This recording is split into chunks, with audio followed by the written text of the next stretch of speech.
And we begin tonight with another local impact from the partial government shutdown now in day 34. County jails that keep federal inmates behind bars are not getting reimbursed. In Blount County, the sheriff's office says the feds owe more than $8,600 for inmates kept there just yesterday alone. And those costs are starting to add up. And sheriff's offices are just beginning to understand the impact. 10 News reporter Cole Sullivan shows us just how much they are in the hole in this 10 News investigation. Cole? Robin, this isn't pocket change we're talking about. We did the math, and our conservative estimate says that the government owes Blount County alone more than $250,000 since the shutdown began. At the Knox County Jail, there are 60 federal detainees behind bars. In Blount, the number is closer to 115. They're waiting for court dates or for transfers to other facilities or just being kept there until a different spot opens up.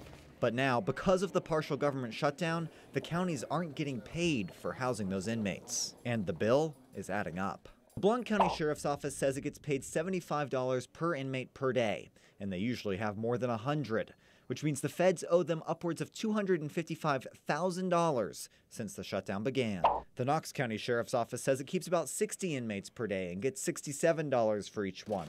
In the 34 days since the shutdown, that means the bill could be more than $136,000. The U.S. Marshals Service told 10 News it asked its partners to keep the inmates without pay for now. And it said in a statement, when the federal detention appropriation is funded through enactment of a full budget or continuing resolution, the U.S. Marshals Service will resume making payments for services received. In other words, they'll put the check in the mail, but only once the government reopens. For now, though, the daily bill continues to climb. It's an additional $4,020 in Knox County Thursday, and $86,000 more dollars that the federal government owes the sheriff's office in Blount County. The sheriff's offices say they're just learning about this. Blount County says it found out after we started asking about it yesterday. Robin? All right, Cole, thank you so much for that information. Tennessee Senator Lamar Alexander says he voted for both plans today to reopen the government.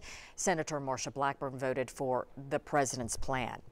You can find the latest about the votes today, other ways the shutdown is impacting East Tennessee, and a list of resources for federal workers impacted by the shutdown online right now at WBIR.com.